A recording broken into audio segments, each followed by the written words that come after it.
Pourquoi vous?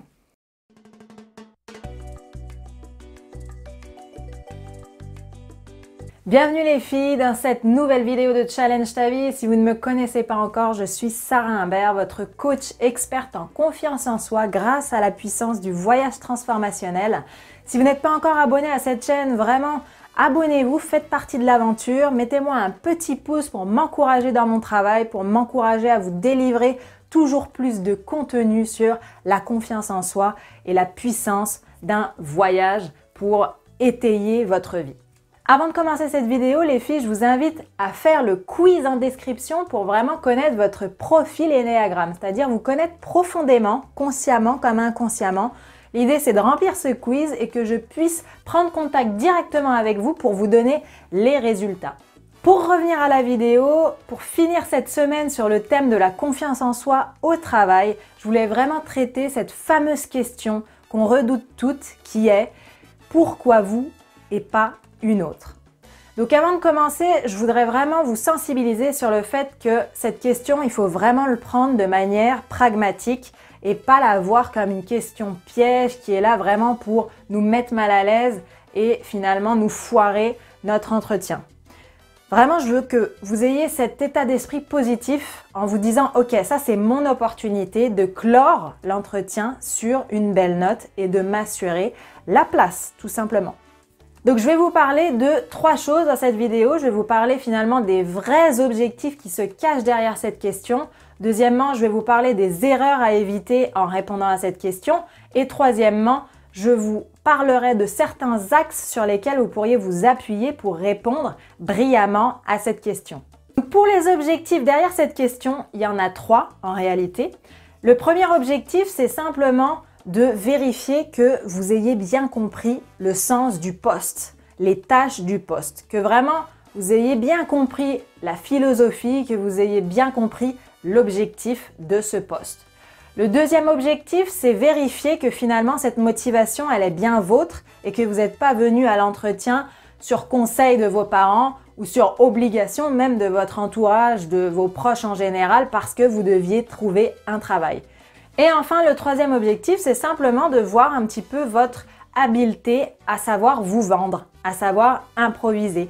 Improviser soi-disant parce que on sait tous et toutes que cette question va à 90% sortir à la fin d'un entretien. Donc si on s'est bien préparé, c'est même plus de l'improvisation.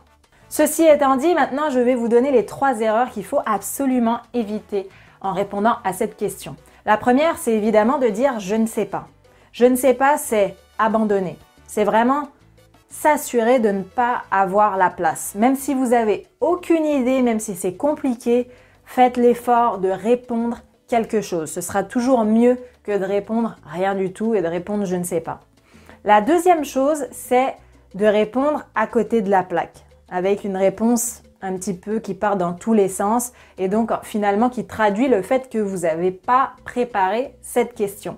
Donc la deuxième erreur, c'est ça, c'est vraiment dans la préparation. Si vous ne l'avez pas préparé, vous allez forcément répondre à côté. Il n'y aura vraiment pas de lien entre ce que vous allez dire et le poste en question. Donc préparez à fond cette question. La troisième, c'est de vous survendre. Dans l'idée de se vendre, vous allez peut-être aller dans l'exagération. Vous allez commencer carrément à paraître une personne imbue de soi-même. Et là, vous allez également perdre du crédit auprès de votre recruteur. Donc, l'idée, c'est, comme je vous le dis dans toutes les vidéos, de trouver le juste milieu. Pas se vanter au max, mais pas ne rien dire non plus. Être dans la préparation et du coup faire le lien entre le poste et vos forces. Et c'est ça qui nous amène au troisième point, qui est finalement d'arriver à faire vraiment la connexion entre vos forces et les requis du poste. Donc là, vraiment, l'idée, c'est de s'appuyer sur vos forces personnelles, saisir et identifier vos forces personnelles particulières qui répondent à ce poste en particulier, à cette offre d'emploi en particulier, à cette boîte en particulier. Donc pour ça, il y a plusieurs axes sur lesquels vous pouvez vous appuyer. Vous pouvez vous appuyer sur vos compétences sociales, notamment en disant par exemple « Je pense que ce poste est fait pour moi tout simplement parce que j'aime l'esprit d'équipe.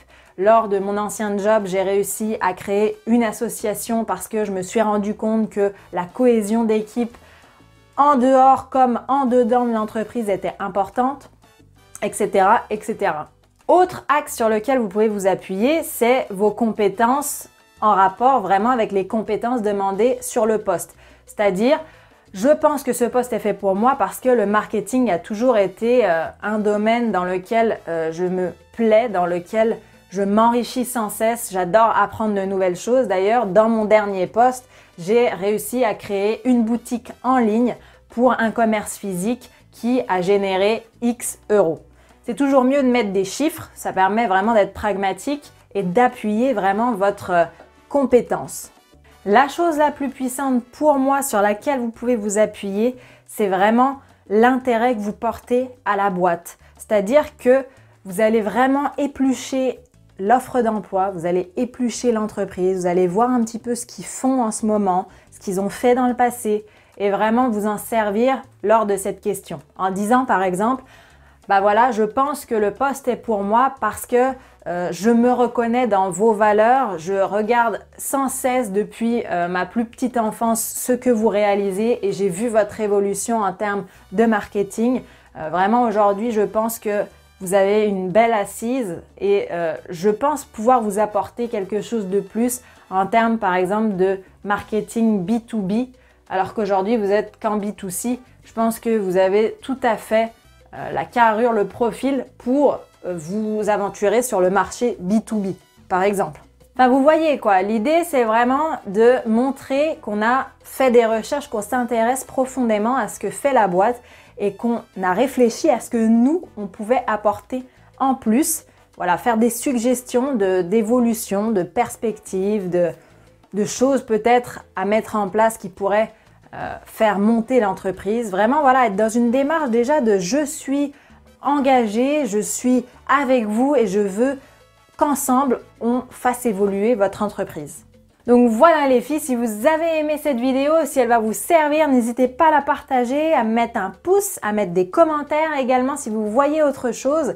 Et moi, je vous souhaite vraiment le meilleur, éclatez tout en entretien d'embauche. Croyez en vous, croyez en nous, croyez en eux.